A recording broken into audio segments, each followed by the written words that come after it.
ಸಿದ್ದರಾಮಯ್ಯನವರೇ, ರೈತರನ್ನ ಕಡೆಗಣಿಸಬೇಡಿ. ರೈತರ ಶಾಪ ಯಾವ ಸರ್ಕಾರವನ್ನು ಬಿಡಲ್ಲ. ಇವತ್ತು ರೈತರು 2 ಫಸಲು ಬೆಳೀತಾ ಇದ್ರು, 1 ಫಸಲು ತಂದು ನಿಲ್ಸಿದ್ರಿ. ಆ 1 ಫಸಲಿಗೂ ಕಟ್ಲೆ ಕೊಡ್ತೀನಿ ನಿಂತಿದ್ರಲ್ಲ, ರೈತರು ಬದುಕಬೇಕಾ ಸಾಯ್ಬೇಕಾ? 6 ತಿಂಗಳು ಇನ್ನೊಂದು ಡಿಸೆಂಬರ್ ತನಕ ನೀರ್ ಬರ್ಲಿಲ್ಲ, ಮಳೆ ಬರ್ಲಿಲ್ಲ ಅಂದ್ರೆ ನಮ್ಮ ಕನ್ನಡ ನಾಡಿನ ಪರಿಸ್ಥಿತಿ ಏನಾಗ್ಬೋದು? ಮುಖ್ಯಮಂತ್ರಿಗಳು ನೀವು ಆಯ್ಕೆ ಆದಂತ ಸಂದರ್ಭದಲ್ಲಿ ವಿಧಾನಸೌಧದಲ್ಲಿ ನೀವು ಪ್ರಮಾಣ ವಚನ ಮಾಡಾಗ ಸ್ವೀಕರಿಸುವಂತ ಸಂದರ್ಭದಲ್ಲಿ 6 ಕೋಟಿ ಕನ್ನಡಿಗರನ್ನ ನೆನ್ಸ್ಕೊಂಡಿದ್ರಿ. ಇವತ್ತು 6 ಕೋಟಿ ಕನ್ನಡಿಗರನ್ನ ಮರ್ತು ಬಿಟ್ರೆ ಹೆಂಗೆ ಮುಖ್ಯಮಂತ್ರಿಗಳೇ? ನಮ್ಮ ನಾಡಿನ ಜನತೆಗೆ ನೀರಿಲ್ಲ ಕುಡಿಯಕ್ಕೆ.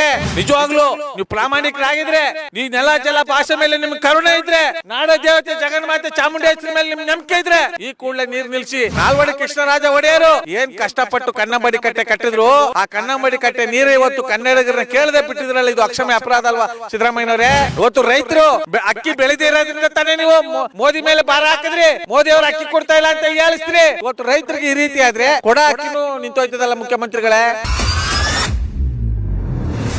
ಈಗ ಸರ್ಕಾರ, ಹೊಸ ಸರ್ಕಾರ ರಚನೆ ಆಗಿದೆ. ಮಾನ್ಯ ಸಿದ್ದರಾಮಯ್ಯನವ್ರನ್ನ ಇಡೀ ನಾಡಿನ ಜನ ಭಾಳ ಒಮ್ಮತದಿಂದ ಒಂದು ಉನ್ನತವಾದಂಥ ಸ್ಥಾನಕ್ಕೆ 2ನೇ ಸಾರಿ ನಿಮಗೆ ಆಯ್ಕೆ ಮಾಡಿ ಉನ್ನತವಾದ ಸ್ಥಾನ ಉನ್ನತವಾದಂಥ ಸ್ಥಾನ ಕೊಟ್ಟಿದ್ದಾರೆ. ಇವತ್ತು ಏನು ನೀವು ತಮಿಳ್ನಾಡವರು ನಮ್ಮ ಕರ್ನಾಟಕದ ಕಾವೇರಿ ನೀರು ಬಿಡಿ ಅಂತ ಏನು ಅವರು ವಾದ ವಿವಾದ ಮಾಡ್ತಾರೆ, ಅದೇ ರೀತಿ ನಮ್ಮ ಕರ್ನಾಟಕದ ಜನಪ್ರತಿನಿಧಿಗಳು ಏನಿದ್ರಿ 224 ಜನ, ನ್ಯಾಯಾಲಯ ಏನು ತೀರ್ಪು ಕೊಟ್ಟಿದೆ, ಕಾನೂನಾತ್ಮಕವಾಗಿ ಕಾನೂನಿನ ಪರಿಪಾಲನೆ ಒಳಗಡೆ ಆ ತಮಿಳ್ನಾಡವ್ರು ಏನು ಕಾನೂನು ಹೋರಾಟ ಮಾಡ್ತಾ ಇದ್ದಾರೆ, ಆ ಕಾನೂನು ಹೋರಾಟಕ್ಕೆ ಅವ್ರಿಗೆ ಜಯ ಸಿಕ್ಕಿದೆ. ನಮ್ಮ ಕನ್ನಡ ನಾಡಿನ 224 ಜನ MLAಗಳಿಗೆ, 26 ಜನ MP ಗಳಿಗೆ, ಮಾನ್ಯ ಗೃಹ ಸಚಿವರಿಗೆ, ಮುಖ್ಯಮಂತ್ರಿಗಳಿಗೆ, ಉಪಮುಖ್ಯಮಂತ್ರಿಗಳಿಗೆ ನ್ಯಾಯ ಸಿಗ್ತಾ ಇಲ್ವಾ? ದಯಮಾಡಿ ನೀವು ನೋಡಿ, ಈಗಲೇ ರೈತರು ಕಂಗಾಲಾಗೋಗಿದ್ದಾರೆ. ಬಿಜೆಪಿ ಸರ್ಕಾರ ಇದ್ದಂಥ ಸಂದರ್ಭದಲ್ಲಿ ರೈತರಿಗೆ ಯಾವುದೇ ರೀತಿ ಸಬ್ಸಿಡಿ ದರಗಳಲ್ಲಿ ಸಬ್ಸಿಡಿ ದರದಲ್ಲಿ ಅವ್ರಿಗೆ ಯಾವುದೇ ರೀತಿ ಬೆಳವಣಿಗೆಗೆ ರಕ್ಷಣೆ ಮಾಡದಿರೋದ್ರಿಂದ ರೈತರು ಕಂಗಾಲಾಗೋಗಿದ್ದಾರೆ. ಈಗ ಮಾನ್ಯ ಮುಖ್ಯಮಂತ್ರಿ ಸಿದ್ದರಾಮಯ್ಯನವರೇ, ನೀವು ರೈತರ ಪರ ಅಂತ ಇದ್ರಿ. ಇವತ್ತು ಒಂದು ಒಳ್ಳೆ ಆಡಳಿತವನ್ನ ಈ ನಾಡಿನ ಜನತೆ ಬಯಸಿ ನೀವು ಆಡಳಿತದಲ್ಲಿ ಇದ್ದೀರಿ. ದಯಮಾಡಿ ನೀವು ಕಾನೂನು ಹೋರಾಟ ಮಾಡಿ. 224 ಜನ MLAಗಳನ್ನ ಕಟ್ಕೊಂಡು, 26 ಜನ MP ಗಳನ್ನ ಕಟ್ಕೊಂಡು, ಎಲ್ಲಿ ಕಾವೇರಿ ತೀರ್ಪನ್ನ ನ್ಯಾಯಾಧೀಶರು ಕೊಟ್ಟಿದ್ದಾರೆ, ಆ ನ್ಯಾಯಾಧೀಶರ ಮುಂದೆ ನಮ್ಮ ಕನ್ನಡ ನಾಡಿನ ಭವಿಷ್ಯದ ನೀರಿನ ಮುಂದಿನ 6 ತಿಂಗಳು ಇನ್ನೊಂದು ಡಿಸೆಂಬರ್ ತನಕ ನೀರು ಬರಲಿಲ್ಲ, ಮಳೆ ಬರಲಿಲ್ಲ ಅಂದ್ರೆ ನಮ್ಮ ಕನ್ನಡ ನಾಡಿನ ಪರಿಸ್ಥಿತಿ ಏನಾಗ್ಬೋದು?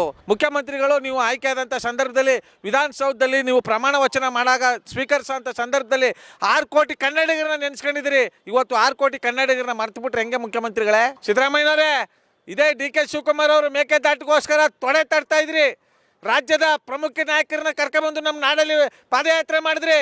ಇದೇ ನಮ್ಮ ಮುಖ್ಯಮಂತ್ರಿಗಳಾದಂಥ ಮುಖ್ಯಮಂತ್ರಿ ಸಿದ್ದರಾಮಯ್ಯನವರು ಬಳ್ಳಾರಿ ರೆಡ್ಡಿಗೋಸ್ಕರ ತೊಡೆ ತಟ್ಟಿದ್ರು ವಿಧಾನಸೌಧದೊಳಗೆ. ಆ ರೆಡ್ಡಿಗೋಸ್ಕರ ತೊಡೆ ತಟ್ಟಂತ ಸಿದ್ದರಾಮಯ್ಯನವರು ಇವತ್ತು 6 ಕೋಟಿ ಕನ್ನಡಿಗರ ಪರ ತೊಡೆ ತಟ್ಟಕ್ಕಾಗಲ್ಲ ಸಿದ್ದರಾಮಯ್ಯನವರೇ. ಹೋರಾಟ ಮಾಡಿ, ಕಾನೂನು ಹೋರಾಟ ಮಾಡಿ ಸಿದ್ದರಾಮಯ್ಯನವರೇ. ಜನಾದೇಶಕ್ಕಿಂತ ಯಾವ ಕಾನೂನು ದೊಡ್ಡದಲ್ಲ. ನಮ್ಮ ನಾಡಿನ ಜನತೆಗೆ ನೀರಿಲ್ಲ ಕುಡಿಯಕ್ಕೆ. ಇವತ್ತು ರೈತರು 2 ಫಸಲು ಬೆಳೀತಾ ಇದ್ರು, 1 ಫಸಲು ತಂದು ನಿಲ್ಸಿದ್ರಿ. ಆ 1 ಫಸಲಿಗೂ ಕಟ್ಲೆ ಕೊಡ್ತೀನಿ ನಿಂತಿದ್ರಲ್ಲ, ರೈತರು ಬದುಕಬೇಕಾ ಸಾಯ್ಬೇಕಾ? ಇವತ್ತು ರೈತರು ಅಕ್ಕಿ ಬೆಳೆದೇ ಇರೋದ್ರಿಂದ ತಾನೇ ನೀವು ಮೋದಿ ಮೇಲೆ ಭಾರ ಹಾಕಿದ್ರಿ, ಮೋದಿ ಅವರು ಅಕ್ಕಿ ಕೊಡ್ತಾ ಇಲ್ಲ ಅಂತ ಹೇಳಿಸ್ತೀರಿ. ಇವತ್ತು ರೈತರಿಗೆ ಈ ರೀತಿ ಆದ್ರೆ ಕೊಡ ಅಕ್ಕಿನೂ ನಿಂತೋಯ್ತದಲ್ಲ ಮುಖ್ಯಮಂತ್ರಿಗಳೇ. ಸಿದ್ದರಾಮಯ್ಯನವರೇ, ರೈತರನ್ನ ಕಡೆಗಣಿಸಬೇಡಿ. ರೈತರ ಶಾಪ ಯಾವ ಸರ್ಕಾರವನ್ನು ಬಿಡಲ್ಲ. ದಯಮಾಡಿ ನೀವೇನು ತಮಿಳ್ನಾಡಿಗೆ ನೀರು ಬಿಡ್ತಾ ಇದ್ರಿ, ನೀವು ಕಾನೂನು ಹೋರಾಟ ಮಾಡಿ, ಉನ್ನತವಾದಂತ ವಕೀಲರನ್ನ ನೇಮಿಸ್ಕೊಳ್ಳಿ, ಒಂದು ಒಳ್ಳೆ ತಂಡ ಮಾಡಿ, ನಮ್ಮ ಗಣತವೇತ್ತ ನ್ಯಾಯಾಲಯಗಳ ಮುಂದೆ ಅಂಗ್ಲಚ್ಕೊಂಡು ಬೇಡ್ರಪ್ಪ.